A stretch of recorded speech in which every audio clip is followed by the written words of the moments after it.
이어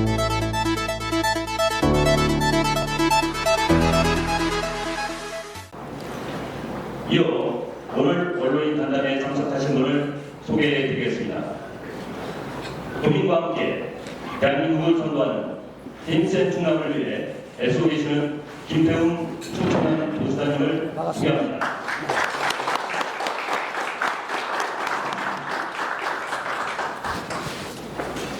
강한 논산 발전과 진정한 시민의 행복을 위해 논산을 새롭게 만들고 계시는 백성현 논산시장님 함께하셨습니다.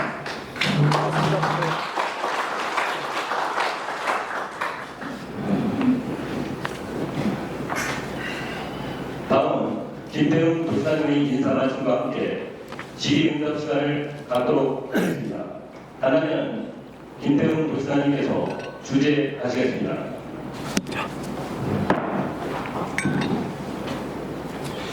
오늘 기자 여러분들 이렇게 뵙게 돼서 먼저 반갑다는 말씀을 드립니다. 올해 추석 명절을 잘 쉬시는지 모르겠습니다. 제가 이제 도지사 취임한 지 2년이 좀 넘어서 3년째를 접어들었는데 올해 세 번째로 각 시도를 방문하면서 도민과의 대화를 받고 있는데 논산이 14번째 왔습니다. 그래서 내일 단지 끝나면 이제 점차 한 바퀴를 돌는데 오늘 논산에 와서 그 논산 시민들께서 말씀하신 부분들을 경청을 하고 또 제가 말씀하신 것들 중에서 도저히 반영을 꼭 반영하고 또 민원이라든가 현안 사업에 대해서 말씀 있으시면 좀 적극적으로 도저히 좀 반영을 하고 또 도의 입장에서 논산시에 그 어깨를 좀 덜어낼 수 있는 부분을 좀 어깨를 좀 덜어낼 수 있어야 되겠다 하는 생각을 갖습니다. 오늘 그분과의 대화를 통해서 논산 발전을 위해서 우리 도가 좀 도우시는 분들 찾고자 합니다. 제 얘기보다는 오늘 시간도 그냥 많지 않고 하니까 우리 기자분들이 말씀하시는 부분들을 제가 그 진실되게 소상하게 답변을 드리도록 하겠습니다. 그럼 사전 양해를 구한 듯이 거부를 해주시면 제가 진행하는 걸로 하겠습니다. 국방미래기술연구센터는요, 차질없이 장관이 바뀌고 그 다음에 또 정권이 바뀌는 간에 이루어지는 그런 문제는 아무 문제가 없다. 먼저 말씀을 드리고요. 실은 이제 국방연구소에서 앞으로 우리나라의 무기 체계라든가 이런 부분들을 어떻게 개발을 할 것인가 하는 그런 계획의 국방미래기술연구센터가 담긴 내용이기 때문에 차질없이 진행된다는 말씀드리고요. 그리고 제가 조만간에 또 김영현 장관을 만나려고 그래요. 만나려고 했는데 사실은 윤석열 대통령이 대통령 선거 시절에 우리가 육사 이전 문제를 지역공약으로 내버렸잖아요. 그리고 이재명 대표는 안동에다가 육사 이전을 하려고 하고요. 그런데 지금 저는 그래서 그걸 추진을 강하게 하려고 여러 가지 노력들을 하고 있고 또 지금 노력을 하고 있습니다. 다만 성우회라든가 육사 동문회라든가 그 다음에 군 관련된 모든 많은 이사들이 지금 육사 이전을 반대를 하고 있기 때문에 지금은 쉽지 않지만 육사 이전도 언젠가는 저는 충남으로 와야 된다 이런 생각이고요. 그리고 육사 이전을 강하게 제가 요구를 하다 보니까 지금 국가에서 이 국방미래기술연구센터라든가 이런 무기체계 변화 속에서의 필요한 이런 사업들을 먼저 저희한테 주거든요. 저희가 주고서 그렇기 때문에 저는 이 문제는 큰 문제 없다 이렇게 보고요. 저는 논산은 여기 지금 백성현 논산 시장이 솔직히 얘기해서 잘하고 있잖아요. 저는 뭐 지나올 때 아주 잘하고 있다 이렇게 봅니다. 그래서 시봉의 시군 중에서도 이 앞서서 가는 그런 시장이다. 그렇기 때문에 또 논산의 그런 기본 큰 방향을 잘 잡고 간다 이렇게 생각을 하고 있습니다. 첫째는 논산은 저는 한 세 가지적인 그런 방향으로 가야겠다고 보거든요. 하나는 이 국방 산업 클러스터를 어떻게 시킬 것이냐 하는 부분을 하고, 또 두 번째는 논산 편화를 중심으로 논산이 가지고 있는 이 농업에 대해서 어떻게 가야 될 것이냐 하는 그런 방향. 또 세 번째는 좀 전에 우리 김용 기자분도 얘기했지만 논산이 우리나라의 그런 조선시대 때 그런 이 정신문화를 이끌었던 그런 이 학자들이 교학파의 중심이 아닙니까? 그렇기 때문에 유교 이 문화를 중심으로 한 관광, 기능 이런 부분들로서 이 세 가지 큰 방향을 잡고 가야 되는데, 그 중에서 하나가 어떤 국방 클러스터인데요. 국방 클러스터 중에서도 가장 중요한 부분이 국방미래 기술 센터다 이렇게 생각을 합니다. 그렇기 때문에 이런 문제에 대해서는 걱정할 수 있다 이렇게 말씀을 드릴 수 있습니다. 그래서 지금 1단계를 하고 있는데요. 1단계, 2단계로 해서 지금 가고 있고, 그래서 저희가 23만 평 정도인가요? 현재 국방상단으로도 이제 지정이 됐는데, 이 부분을 100만 평 가까이로 늘리려고 하는 것이 저의 입장입니다. 그래서 저는 이런 부분들이 순조롭게 진행이 될 거다 이렇게 말씀드릴 수 있습니다.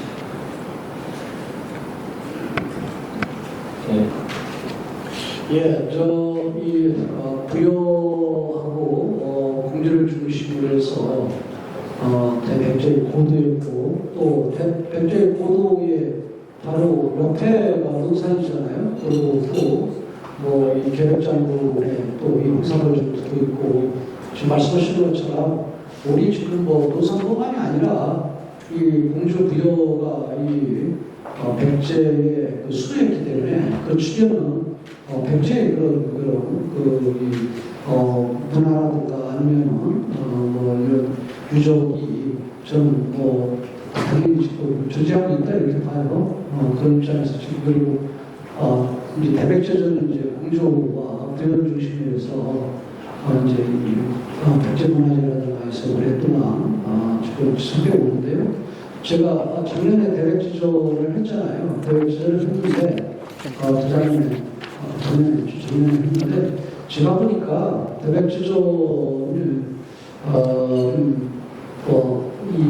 그래서 성공을 거뒀다 이렇게 평가를 받지만, 저는 사실은 이 부족하고 많이 안 되는 부분들이 너무 많아요. 사실 너무 많고요. 특히 부여 같은 경우는 삼천 부분이나 제사진에 보고 재만 잔뜩 있고, 그걸 또 시민단체들이 그걸 각자 찢어서 돌아서 시민단체들이 계속 해왔고, 그래서 지킬 건 좀 지키고, 대백제전의 이 컨셉을 실질적인 그런 이 문화를 재현하고 문화를 우리 국가적으로 이러한 형태의 그런 백제문화재가 돼야 된다 이런 생각을 갖고 있는데요. 그런 과정 속에서 논산이 지금 백제 문화라든가 아니면 백제 유적을 갖고의 그런 복원이라든가 아니면 대백제전에 참여할 수 있는 이런 부분들이 있으면 좀 언제든지 좀 크게 가야 된다 이렇게 봅니다. 그래서 저는 긍정적으로 생각을 하는데요. 다만 이런 부분들이 이 부에서 이걸 했으면 좋겠다고 하기보다도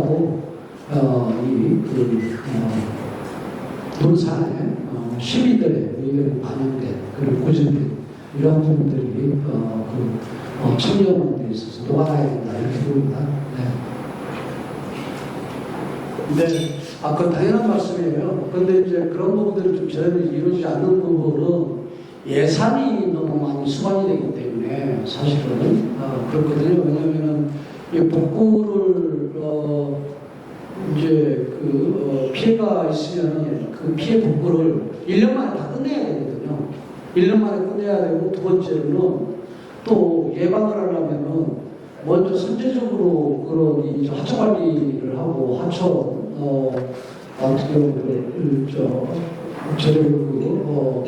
이 예방 차원에서 대응이 이루어져야 되는데 피해 복구하고 이런 부분들 국가하천이라든가 이런 부분들 피해가 크면은 피해 복구만 해도 예를 들어 3년 걸리는 것도 있고 5년 걸리는 것도 있고 그렇거든요. 그래서 그러다 보니까 요즘 이제 재해가 지구 온난화나 기후변화 때문에 사실 50년 만에 100년 만에 오는 그러한 폭우들 같은 경우가 매년 상시적으로 오고 그러기 때문에 사실 항구를 보고 항구 갈 수 있는 그런 상황 여건이 좀 안 되는 이런 부분 때문에 사실 그런 걱정하고 우려하는 이런 부분들이 있는데요.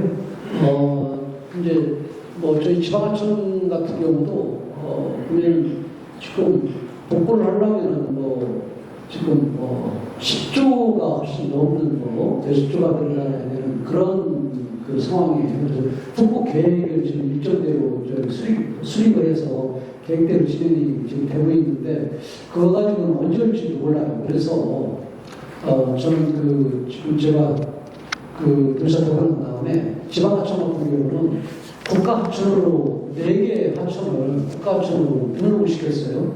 그래서 국가 예산을 좀 더 받고 확보를 하려고요.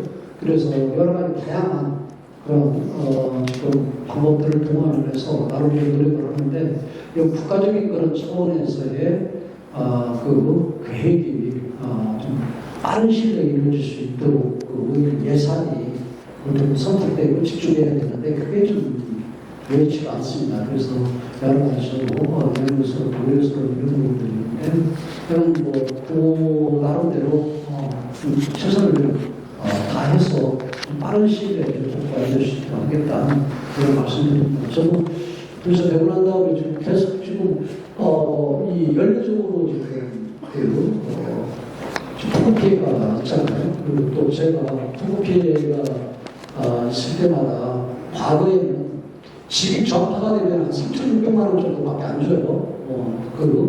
재난지역으로 파악을 하더라도 3,600만 원밖에 안 주는데 제가 지금도 시골에 집 같은 경우 현실 시가는 3,600만 원짜리 많이 있겠죠. 3,000만 원짜리도 있고 하지만은 그 집이 전파가 다 됐을 때에 새로 집을 지으려면 1억이 넘게 들어가지 않습니까? 그래서 그런 부분들 제가 현실화를 시키고 또 농업 관련해서도 재보험 들고 여러 가지 그런 거 있으면 불구하고 제가 볼 때는 한 50% 정도, 만약 50% 정도를 시설비가 됐고 시설부가 됐던 이런 부분들이 이루어졌는데 그것도 거의 현실화시켜서 피해에 그런 준하는 그런 복구라든가 보상이라든가 이런 부분들을 제가 도입을 해가지고 해서 이상을 하다 보니까 농민들을 좋아하고 그다음에 하는데 저희 부 입장에서 재정 상황이 여러 가지 좀 어려운 이런 부분들이 있습니다. 그럼에도 불구하고 저는 실질적인 그런 보상이나 아니면 복구 이런 부분들이 이루어져야 된다는 생각을 하고 있습니다. 그래서 나름대로 지금 하고 있는데 저희들도 사실 좀 어렵습니다. 어려운데 앞으로 그런 부분들이 제대로 좀 이루어질 수 있게 그다음 또 그런 집중 투자라든가 이런 부분이 있어도 피해가 좀 적게 하는 것이 또 준비하는 것이 도의사로서의 고민이고 또 역할이 아니겠다 그런 생각입니다. 그래서 나름대로 노력을 하고 있다는 말씀드립니다. 네. 시설피해 조만간에 나올 거예요. 왜냐하면 시설피해도 지금 조사 이런 부분들이 끝나서 거의 이제 조만간에 나올 거다. 그래서 저는 추석 전에 시설 피해 같은 부분을 제외한 이런 부분들은 전부 이 지급을 해라 해서 3번, 4번 지시하고 또 확인하고 그랬는데요.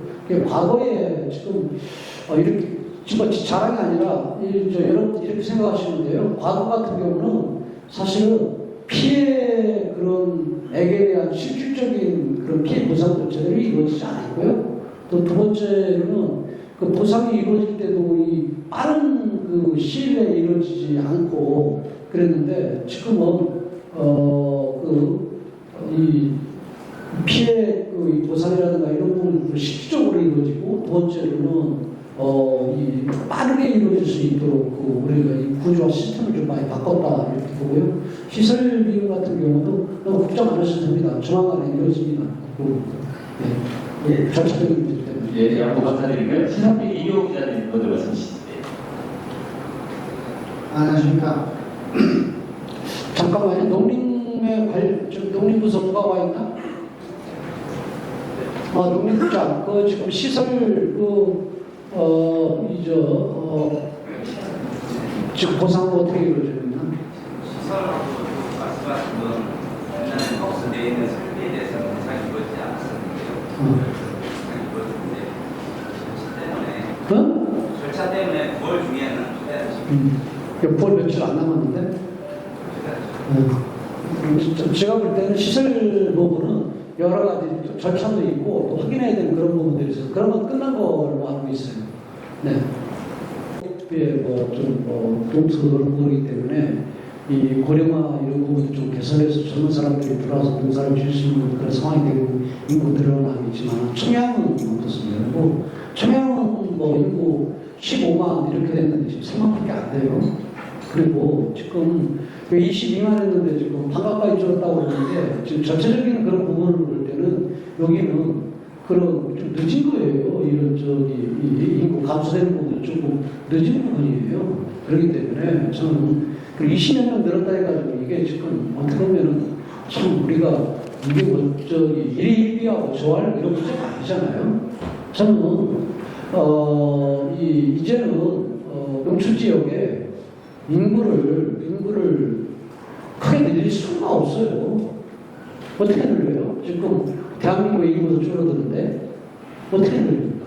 저는 그리고 또 하나는 인구 늘어나고 요즘 이 기농기촌 이런 부분들을 얘기를 많이 하는데 기농기촌 그 부분도 해야 되겠죠. 하지만 기농기촌을 하는 것보다는 한 나이 60 넘은 분들 기농기촌은 큰 무슨 의미가 있겠어요. 인구를 조금 줄여주는 가장 큰 문제는 아이를 낳을 수 있는 그런 이 인구들이 얼마만큼 유입이 되느냐가 중요하고 고민하네요. 그렇게 되면 첫째는 지역에 젊은 사람들이 찾을 수 있는 일자리를 많이 늘리는 거잖아요. 그런 측면에서 지금 이제 제가 보기에는 백성현 시장이 부르셔서 민선 7기 4년보다도 2년 간지났는데 기업주 씨 같은 경우 배로 지금 더 했다 이렇게 제가 알고 있고 그런데 그래서 기업유치 전제하고 농촌 지역에서는 지금 고령화되어 있는 나이 드신 어른분들이 농사진 그런 부분인데 이제 나이 드신 어른들이 자연스럽게 자연적으로 이 감소한 그 상황에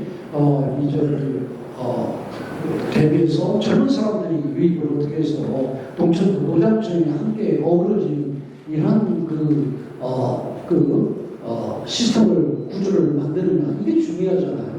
근데 그런 부분도 없이 그냥 애들 나면 돈 5천만 원 주고 그것만 주고 인센티브를 주고 한다 해가지고 인구가 늘어날 수 있겠습니까? 왜 늘어날 수 없어요. 특히 여러분들이 저는 젊은 계시지만 기자분들이 또 나이 드신 분들 나이 드신 분들 있고 여러분들이 그 2030년대 해가지고 그 지역에 가서 삽니까? 특히 젊은 사람들 살 수 있어요? 자기들이 거기서 소득을 창출해서 아이들을 키울 수 있는 그런 여건 환경이 돼야 젊은 사람들이 들어오고 그러는 거죠. 그리고 농촌도 인구 유입적인 측면에서 기능 기준해가지고 나이 60대 넘어가지고 많이 들어가지고 오고 있어요. 정작 갈 수 있겠어요?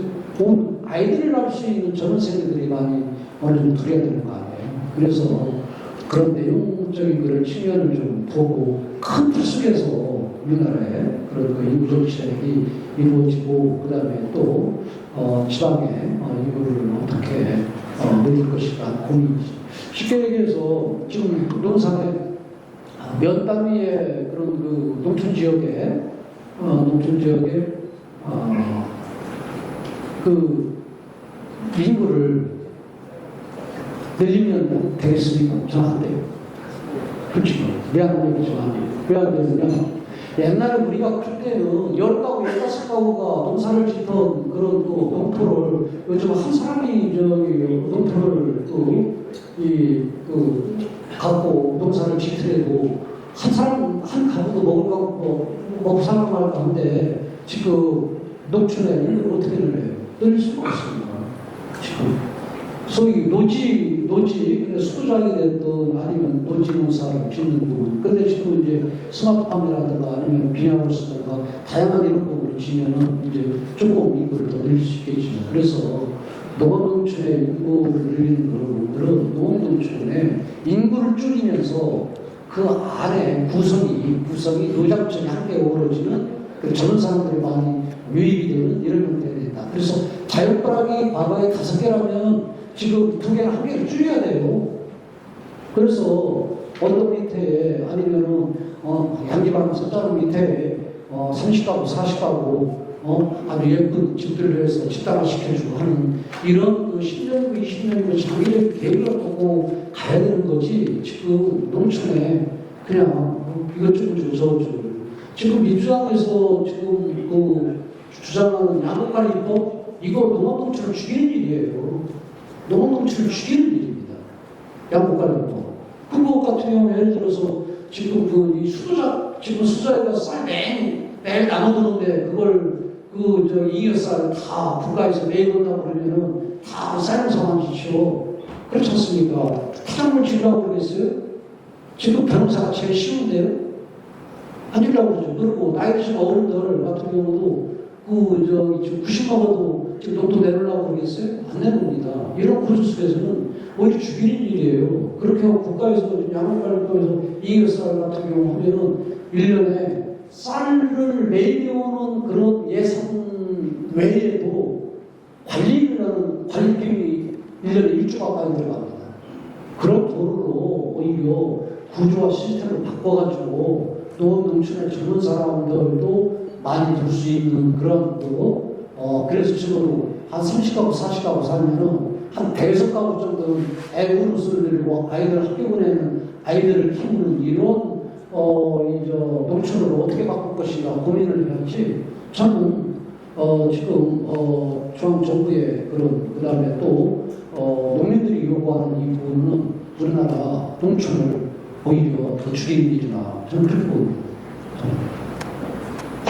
지금 저희 시군이 있는데 시군이 나름대로 다들 잘 하시지만은 지금 논산 같은 경우는 백선영 시장이 저는 아주 열정적인 저는 아주 잘한다고 봐요.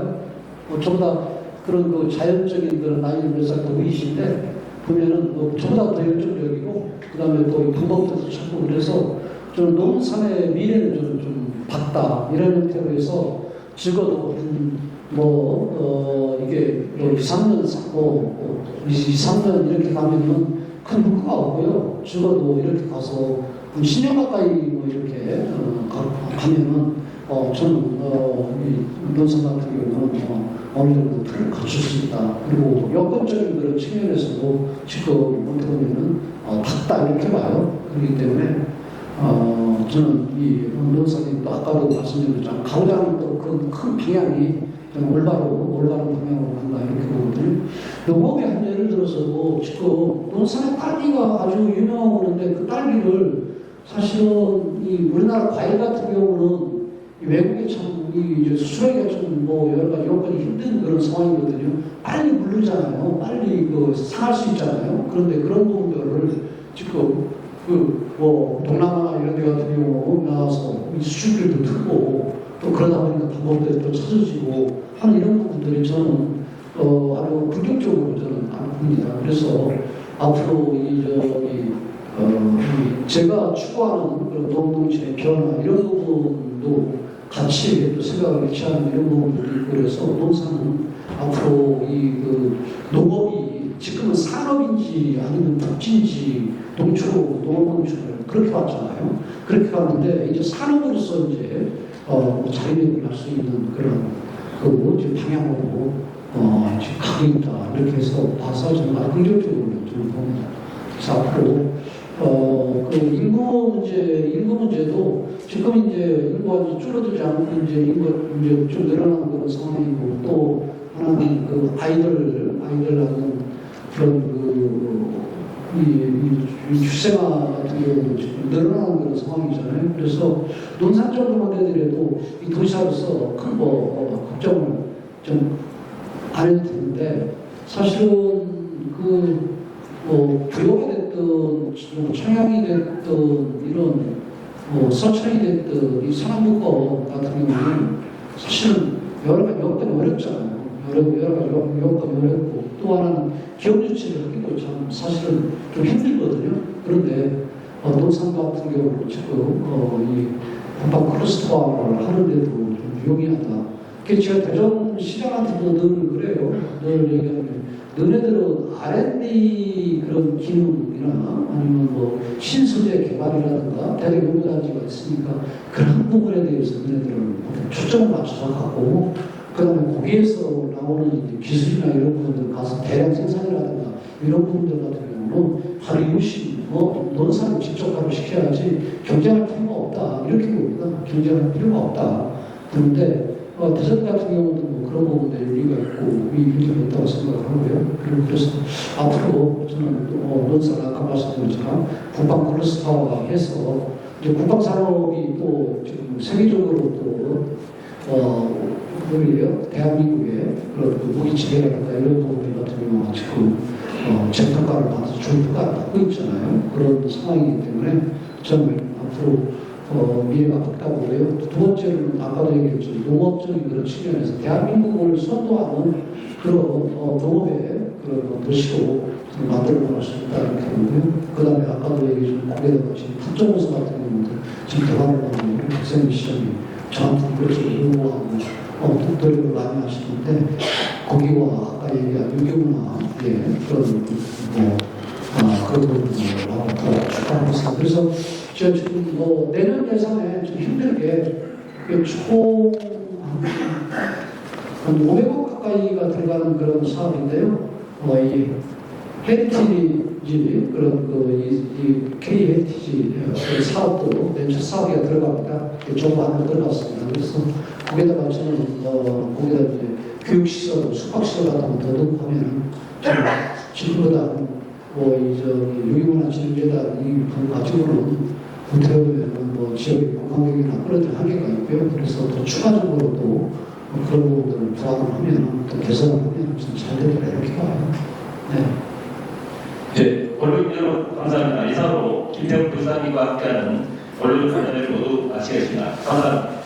미안합니다. 이런 사회자가 시간이 없다고 해서 또 자르고 그래서 미안합니다. 짧은 시간이지만은 이렇게 우리 기자분들 뵙게 돼서 반갑다는 말씀드리고요. 그리고 또 사실 논산 처갓집 동네라 또 다른 지역에 가지고 더 이렇게 보면 푸근하고 그렇습니다.